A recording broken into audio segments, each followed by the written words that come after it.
A show created by the fans, for the fans. We are your home for Ohio State football coverage all year long. The Scarlet and Gray Podcast, a Network 216 production. Live weekdays on the Network 216 YouTube channel. Send us all your questions and comments on Twitter at VSG_podcast. Now, here are your hosts, Tyler Johnson, Jordan Dalton, and Nick Leisure. Good evening, Buckeye Nation. Welcome to a Victory Monday edition of the Scarlet and Gray Podcast. This is episode number 32. I am Tyler Johnson, joined by Mr. Nick Leisure. Jordan Dalton, we don't believe he's going to be joining us tonight, but much like last week, he could pop in midway through the show. But either way, thank you guys for joining us. Nick, how you doing tonight, my man? Doing great. A lot of talk about here from this Purdue game, but yeah, a great weekend for Ohio football fans. I mean, not only did Ohio State win, but Browns won, and then Cincinnati won too. So everyone's happy on Victory Monday in the state of Ohio. Yep, everyone is happy, that's for sure. Of course, before we get into it tonight, we are going to break down the Buckeyes win over the Purdue Boilermakers in West Lafayette. But of course, before we do, guys, just always as a reminder, drop a like on tonight's video. Again, that helps that YouTube algorithm grow for Network 216. But also subscribe if you're brand new to the channel. We have weekly Ohio State football content, weekly Cleveland Browns content, Cleveland Cavaliers starting up here soon. You want to make sure you take advantage of all of it here at Network 216. And again, subscribing also gives you the opportunity to enter for exclusive giveaways that we have available to our YouTube subscribers. We actually just recently had a giveaway for 2,000 followers. We're going to have another one at 3,000. So sooner we get there, sooner we can give away something for you guys for your support. Also, as always, the Scarlet and Gray Podcast and Network 216 is proud to be partnered with Homage Athletic Apparel. And right now, if you're a brand new customer at Homage, you can type in your email address online and you can get 15% off your first order. And they do have the NFL starter jackets are back again this year. I know this is Ohio State show, but we have a lot of people that watch that are fans of the NFL. You can go get your favorite team starter jacket. They will sell out, I promise you. So be sure that you go to homage.com. Go get your starter jacket today. The retro starter jackets are one of the best things that Homage sells. And I'm sure at some point, again, they're going to release some more Ohio State ones. So be sure, guys, go check it out. Nick, the Buckeyes went into West Lafayette on Saturday and just absolutely destroyed Purdue. Buckeyes won 41-7 in this game. Purdue did not score until the fourth quarter. I mean, the Buckeyes just from the get-go came out for once, started off really strong. And, you know, Purdue is a place that we talked about in the pregame that it's always given the Buckeyes trouble. But, I mean, you go to that game on Saturday, you would have never have guessed Ohio State had a bad history playing at Purdue. Yeah, I mean, like you just said, I mean, they just came out right from the get-go, just utter domination from the start. And you couldn't have asked for anything else from the Buckeyes, honestly. I mean, we've been griping the last couple of weeks about how they've been slow starting the games, and they really came out right away and kind of punched Purdue in the mouth pretty early. I'm not going to lie, that first defensive drive, Purdue had a very well scripted first drive, and they were able to move the ball some on the Buckeye defense. But then, I mean, bend don't break type mentality. They were able to stand, and then the Purdue kicker went on to miss a field goal, and offense came on the field, marked right down the field, and scored. So great to see a great fast start from the Buckeyes this Saturday. No, yeah, and we've talked about it all year. I mean, that's one thing that these Ohio State teams do not do well. They have not started fast, but they did exactly that on Saturday. I'm glad you mentioned the first drive. I remember seeing that first drive, and I was like, man, they're really going to go right down the field and score on this first drive. Oh, yeah. Like that's like, what a bummer. But the defense stood strong. They made plays when they needed to, and they got off the field. And it seemed like once they shut down that first drive, it was all Buckeyes from there. So some key stats, I'm not going to read off every single stat, but just some key ones here. Kyle McCord was 16 of 28, 276 yards, 3 touchdown passes. He did have 2 fumbles in this game. Quarterback rating of 88.4. The Buckeyes leading rusher in this game, and we're definitely going to talk about this tonight. Dalen Hayden, 11 carries, 76 yards, 6.9 yards per carry, 1 touchdown. Xavier Johnson, I'm going to mention him as well because he had 5 carries for 39 yards, 7.8 yards per carry. And then he also had a reception for 21 yards. So the Swiss Army knife that we've talked about all year. But then Marvin Harrison Jr., not enough that can be said about him. I mean, 6 catches, 105 yards, 1 touchdown, 17.5 yards per catch. Basically did most of that all in the first half. Cardinal Tate, 3 catches, 79 yards, 26.3 yards per catch. Cade Stover, 4 catches, 53 yards, 2 touchdowns. Yeah. But what were your impressions of this offense on Saturday? McCord looked good. Yeah. One thing he's got to work on is that ball security. I know that it was a little wet, but you can't. If you do that against Penn State, they might very well make you pay next weekend. Yeah, I mean, I was pretty happy with the offense. I felt like there was a really good balance this week. I know we talked about it off air a little bit, how bad Purdue was stopping the run, but it was really refreshing to see Dalen Hayden get in the backfield and get some touches. I mean, we as a network, we know how talented that running back is. And I know recently reports have come out that they're trying to save his redshirt year, but in my mind, I'm thinking he's not going to be a 5-year guy anyway, so you might as well just burn it up and let him play. But yeah, McCord looked really good. He took care of the ball through the air. I mean, no interceptions. There really weren't too many bad decisions, I feel like. I feel like he took his shots when he needed to and hit the underneath stuff as well. But, I mean, let's be honest. The offense was probably going to do whatever they wanted to do against this Purdue defense anyway. I mean, don't get me wrong. They had some players on defense, but there was not going to be anybody. I mean, as soon as I saw this little DB from Purdue chirping at Marvin Harrison Jr., I'm like, ooh, I don't know. I don't know if you want to do that, dude. And then on that same drive, Marvin ends up going up scoring a touchdown. So it's just like he's just going to keep being amazing every week, even with no Emeka Ibuka this week. The offense didn't really skip a beat. It was nice to see Carnell Tate get some catches. Brandon Ennis got his first career touchdown as a Buckeye late, so that was really cool. Just overall, a really solid performance. I wouldn't say they exceeded expectations. I mean, I thought they kind of went on the road. It's never easy to play out there. Weather was kind of crappy. So it was good to see the Buckeyes put up some points and kind of just dominate this game from the get-go.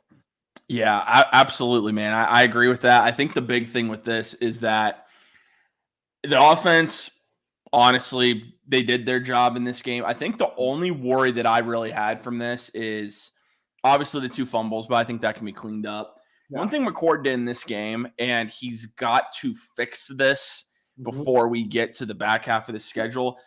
My man is throwing way too much off of that back foot. I'm not a quarterback coach. They tell you many times, you throw off your back foot, it's a higher chance you're going to have an interception. And he's been really good so far this year. Kyle McCord has been really, really good, I think. He hasn't turned it over a lot as far as interceptions. I believe he only has 1 on the year. Yeah. But you cannot continue to throw off your back foot. And if you do, it's going to come back to bite you. So that's my one worry. Yeah. Now Dalen Hayden. So, I'll say, let me touch on McCord real quick. I think we are so lucky to have the receiving core that we do. Because if we didn't have guys like, I mean, even the touchdown that Marvin caught, I mean, it was not a good throw. McCord just kind of threw it off his back foot. He left a lot of air on it. We were just lucky that Marvin somehow had one-on-one coverage in the end zone, and he was able to go make a football play. But, I mean, again, like you just said, if he does that against against Penn State this week or against Michigan at the end of the game, at the end of the season, or even if we make it to the playoff in those types of games, good defenses are really going to make you pay. So that's something to keep an eye on. But, yeah, we can move on to Hayden now. I just wanted to touch on that really quick. No, yeah, very good point. The big question from this week is, what do the Buckeyes do with Dalen Hayden? Now, some folks might have wondered why they played him this week. Well, Travion Henderson, after Ryan Day said he was going to play, did not play. Yeah. By the way, when Ryan Day says someone's going to play, just take it with a grain of salt because it's gotten to the point like it's just kind of getting ridiculous. Yeah. Trayvon Henderson did not play. Mayan Williams was injured apparently and did not play. We have no idea what's going on with Mayan right now either. And I know Coach Day supposed to be having a press conference tomorrow, so that'll be something to keep an ear out for if he mentions Mayan. But anyway, continue. No, yeah. I mean, Mayan Williams was out of this game. Chip Trainum started for the Buckeyes, played well, went out with a concussion, and we don't know if we're going to have him this week.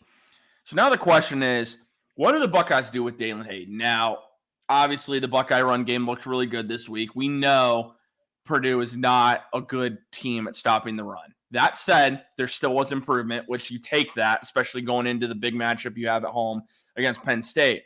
Ryan Day said they wanted to save his red shirt. That is why because he was asked 2 weeks ago why Dalen Hayden hasn't played so far. He was honest. They want to try and save his red shirt. Well, now you have a decision to make. You have Trayvon Henderson, who I'll be honest, I don't know when we're going to see him. I'm done assuming we're going to see him because I just don't know. Mayan Williams, I guess we'll find out tomorrow, maybe. No clue. Chip Trainum probably won't play this week because normally if you get concussion, unless you get lucky, you're normally out for a week.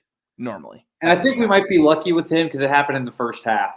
So maybe that will make a difference. I mean, he did take a shot though, and you never. And I was like, okay, he got up, but then you see him tumble, and I mean, as a fan, you never like seeing that. It's like, oh, maybe he really should just not. Because I mean, then they panned to him on the sideline. I mean, he's walking up and down the sideline. I mean, he looked like he was all the way there. But I think, I mean, it was obviously the right decision to keep him out of this football game. But I mean, like you're about to touch on. Yeah, I'm personally counting Trainum out of this game on Saturday. Unless something miraculous happens and he's able to clear protocols by like maybe tomorrow or Wednesday, I don't know if you risk it with the whole back half of the season to go still. Yeah, I wouldn't take that risk. And so the question becomes, what do they do with Dalen Hayden? I think at some point you have to decide, like, listen, I understand what they're doing because you have three backs that are going to the NFL after this year. Okay. Trayvon Henderson, unless Trayvon isn't satisfied. Yeah. Which wouldn't surprise. Okay, would not surprise me. The likelihood is he's gone. Okay, so that's Trayvon. Mayan Williams is a senior. Chip Trainum's a senior. Right now, you have Dalen Hayden and Evan Pryor as your backs. Now we have some freshmen coming in, but those are your running backs. So I get what they're doing, but at the same time, Dalen Hayden needs to play because Dalen Hayden is a difference maker for this offense. I like Trainum. I like Mayan. This is not an offense that is for a power back. It is an offense that needs that scat type of speed back. Henderson, Dalen Hayden. That's what we need right now, and I think they need to play Dalen Hayden moving forward. What do you think they should do with Hayden? Because, again, the good news is they still have, I believe, 3 more games he can play, actually. Take part in 3 more before his red shirt is pulled. Yeah. So do you think they roll with him those 3 games and then make the decision, or how do you think they're going to end up deciding on this? I mean, I know this is probably going to be a hot take. Dude, I think he might be he's the most complete back on the roster. Mm-hmm. I mean, because he's got a great mix of like Trainum and Williams as well as Henderson. He doesn't have that like downhill explosiveness that Henderson has. I mean, he just hits the hole so dang quick. Trayvon does, and his downhill speed it's untouched. But like he also like Hayden, he's got good speed. He's got great vision. He makes really good cuts, and he's a pretty strong runner too. So he can take some hits, and dudes are going to bounce off of him. I just think he's the total package, and I think you got to play. You got to play him, especially this week with Trayvon maybe coming back. Mayan and Chip. We don't know what's going on with those guys, and we haven't seen Evan Pryor. So I think you just kind of got to roll with Hayden. I really do, and I think whenever he's touched the ball, great things have happened.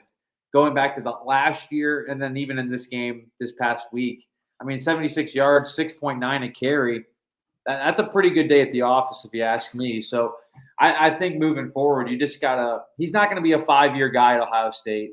You can toss the red shirt out the window. Just let him play and get as much time on the field as you can, because obviously he's able and he's capable of making big plays on the ground.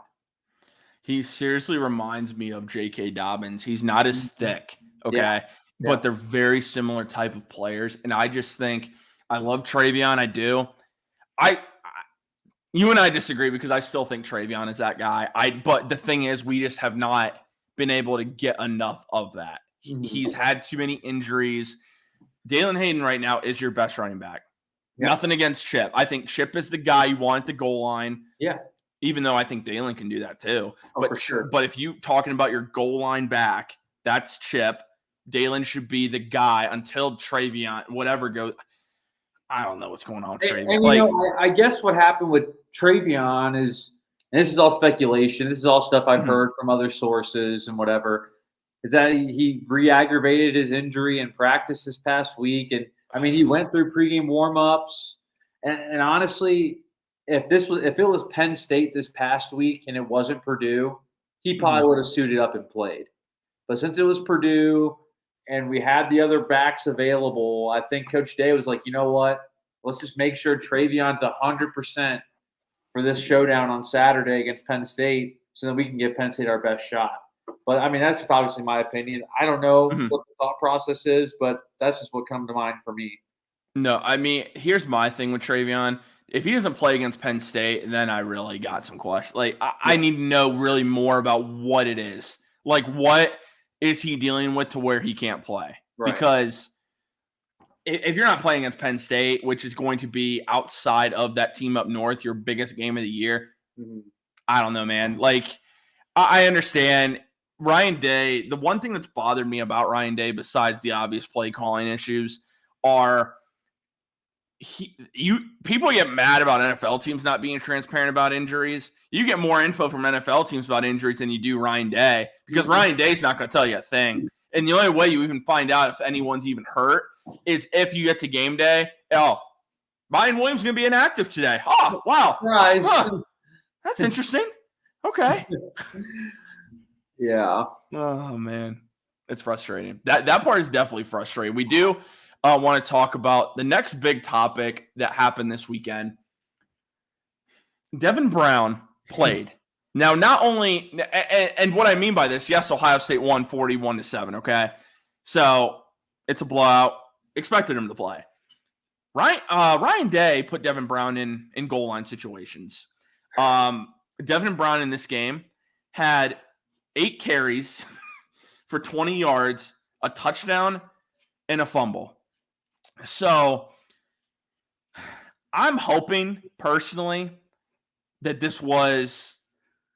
we have this look if we need it.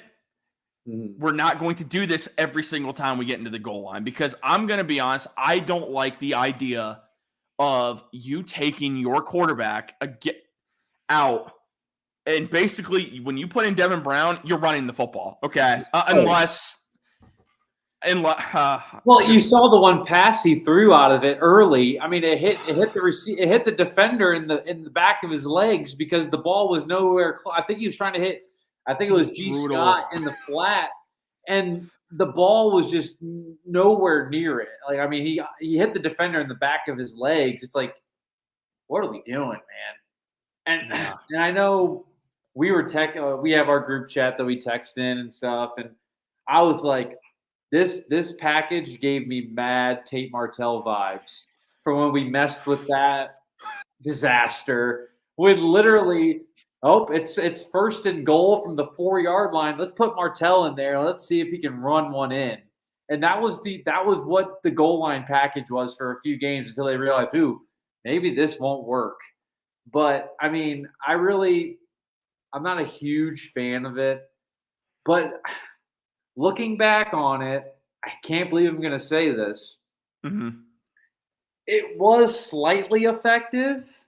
Yeah. I mean, if Devin Brown doesn't fumble the second touchdown, I mean, it's 2 tries, 2 touchdowns. So it's like, it was like at the moment, I was like, you got to be kidding me. And like even when he scored that touchdown, I still wasn't like, yeah, a touchdown. I was more just like, ooh, I hope we don't do this every time we come to the red zone because that would just be annoying and just not what we're looking for. I honestly, I think it's just trying to give Penn State more film to look at. Yeah, I think I could be wrong, but I hope that's the case. I really hope it's the case too, because again, it's not a shot at Devin Brown. It's just I told you guys this against Notre Dame. Now I'll give Ryan Day credit. Marvin Harrison Jr. was still on the field. Okay, so yeah, there you go. You know what? I shouldn't even give him credit for that because that's an obvious thing that should happen anyway. But Kyle McCord is your best quarterback. When you're doing that, you're essentially saying, I'm going to run the football. And it just doesn't – I'm not a guy that believes you take – in any situation, don't take your best football players off the field, man. Like – well, and it worked. Okay, it did work once, okay? Like, but at the same time, like, I'm glad it worked once. Right. That's nice. I'd rather experiment with this at – later in the game. Experiment with this when you're up in the fourth quarter and you put in Devin Brown, okay? Right. Like, now again, I know that's not the same thing because in that case, Devin Brown would have been playing every snap when we get that late in the fourth quarter. Sure. But the point is, like, I don't like trying those types of things unless you're up big. I don't like doing it when it's tied or you're up 7 or 14. It makes me nervous. Well, and not only that, but it's like McCord's a capable runner. And he showed it in that game. They ran a nice read option, and instead of, he pulled the fake and he took off, and I think he got 9 yards. And then he slid, and he got 9 yards on a play. But it's like, I think McCord is just as athletic as. I'm not like oh my gosh, Devin Brown is such a freak athlete. He needs to be on the field. Mm-hmm. I just don't. I don't see it. And I know you bring up Keenholz a lot when we're texting. It's like if you're gonna run somebody, just run Lincoln. He's got 4 games he can play before a red shirt's burned. So you might as well, if you're gonna do trickeration stuff like that, put in the best athlete you have at quarterback, and that's Lincoln Keenholz. But it worked once. Then we tried to go to it again, and then he fumbled, and then I was even more mad. I was like, "You got to be kidding me!" But like, not only did we do it once and it worked, but then we try it again. It's like, well, now we turn the ball over at the goal line.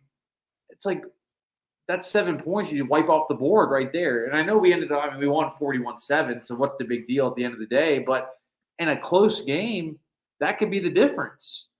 Mm-hmm. So I just hope that we don't see that package this coming week.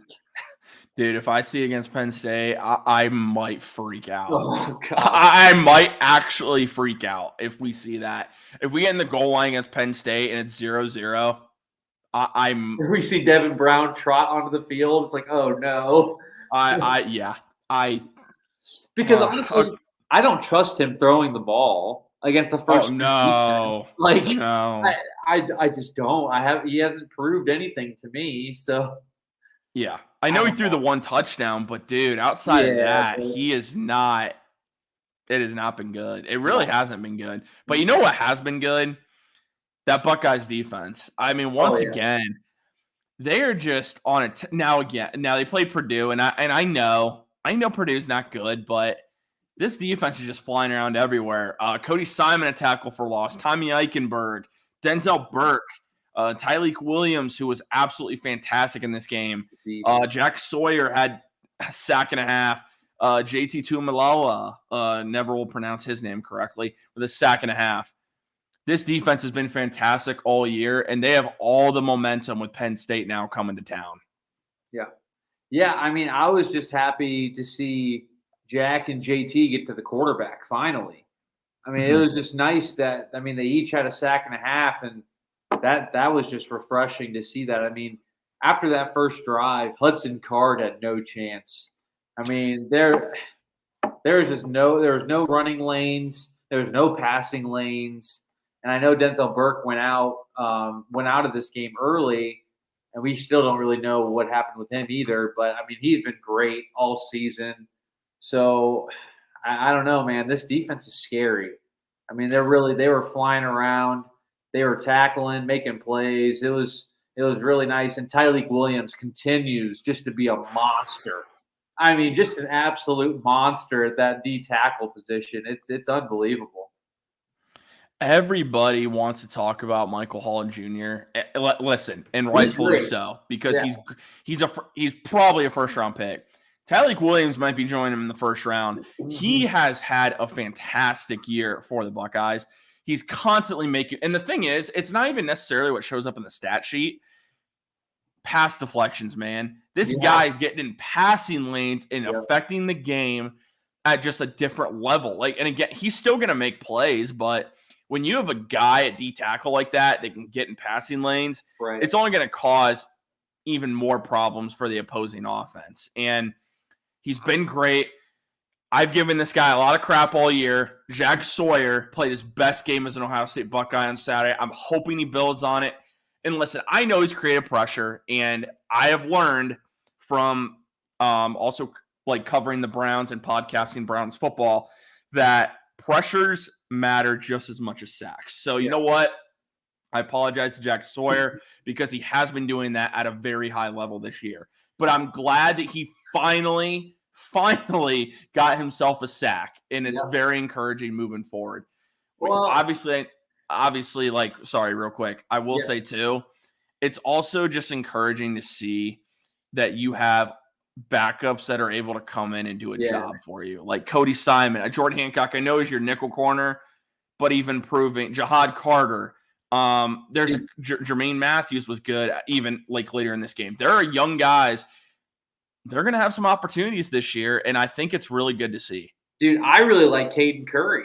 He's in this picture you have on the slide screen. I mean, he not only does he come in on offense sometimes, but he's a beast on defense, dude. I mean, he really is. He is a great – I mean, he plays D end. So, I mean, he's a great dude to come in if JT needs a break or if Jack needs a break. He's a great dude to come in because he's still getting pressure and he's still – and that's the thing with our DNs. They're not getting home a lot, and that's fine. But they do a great job setting the edge. I mean, you don't really see the Buckeyes getting beat outside too much. They do a great job of pushing everything inside and letting Eichenberg and Simon and Sonny Styles, all those dudes to fill and make plays, Lathan Ransom, all those guys, their stats are juiced because these DNs are keeping everything inside the tackle box. And, I mean, if you can't run outside zone and try to get outside, the interior defense for the Buckeyes is just too good this year. You're not going to get much going. So they've just done a great job all season long of just setting a hard edge. And, I mean, it's really going to be – I know we're going to get into a Penn State preview later this week, but, dude, this running game from Penn State, they really haven't had a complete game yet this year. But, I mean, obviously they're due, and that's going to be a huge task for this defensive line in particular to make sure they don't get to the second and third level of this defense to make big plays. Yeah, no, absolutely. That's a really good point. And again, it's awesome having some of these young guys step up for sure and really being able to open up these lanes for other guys to make plays. As we're wrapping this up, who are your helmet stickers for the week for the Buckeyes and the offense and defensive side of the ball? I'm going to go offense first. I'm going to go with my man Farmer Gronk. I love it. Stover. Now, I mean, I hope he gets back from a speedy recovery, but with Brock Bowers being out for an indefinite amount of time, Stove's got, I mean, a huge opportunity to be, the best tight end available in football right now, man, because he just, when McCord needs to make a play, Stover just seems to be open. I mean, that's how he was with CJ. They had a great connection last year. But even from his numbers from last year, he's exceeding those this year. I mean, he's on pace for the most productive season from a tight end in Ohio State history. We've had some pretty good tight ends come through. So I'm going to go with Farmer Gronk. He had the 2 touchdowns in this game. He had 4 catches for 53 yards, I think, this week.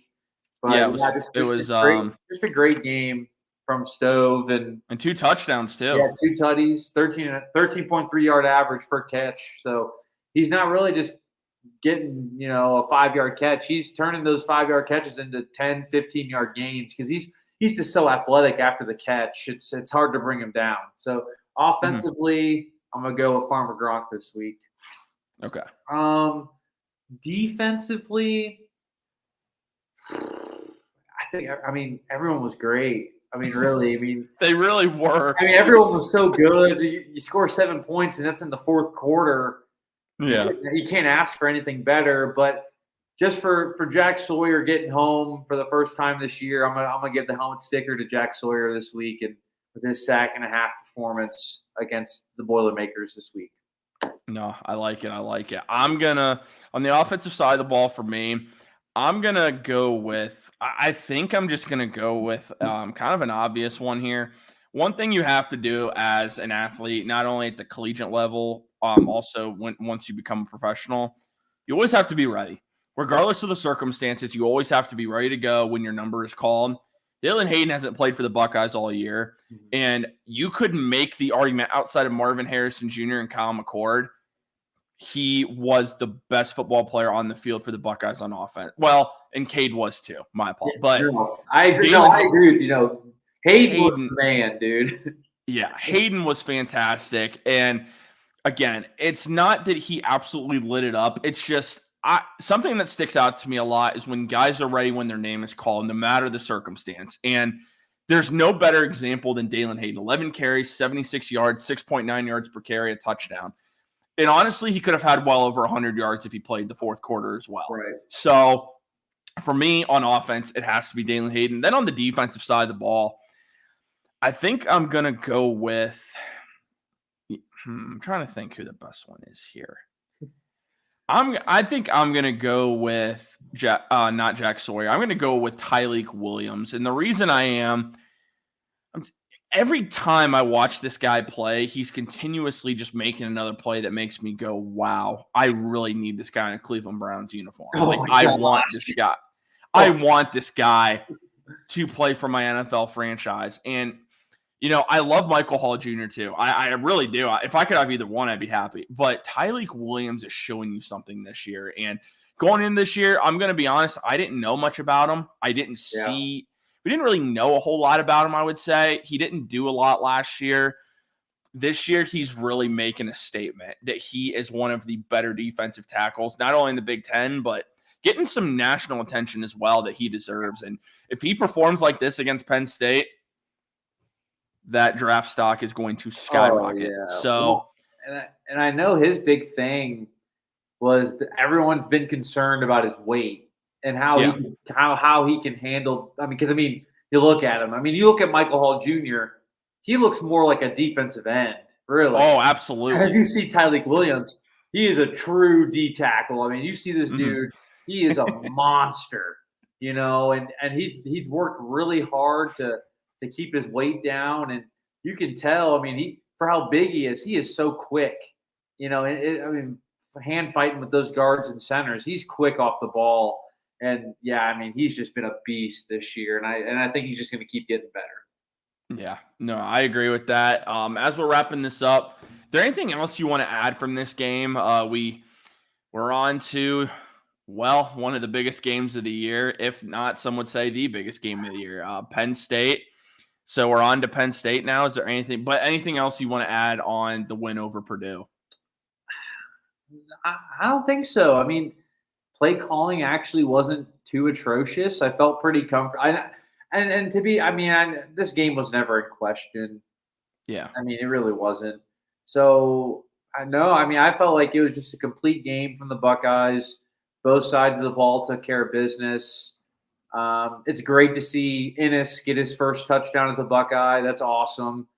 Mm-hmm. I still think I think Carnell Tate could have had one, but he didn't. I don't know what he was doing. I don't know if he was just trying to conserve, he wanted the clock to run or something. But it just looked like he just hit the brakes and just let him get tackled. But no, I still think he could have ripped that one for a big touchdown, which would have been awesome. But no, it was nice to see a complete football game from the Buckeyes on both sides of the ball. And dude, I'm amped up for Saturday. It's the shoe's gonna be rocking. It's gonna be a scarlet out.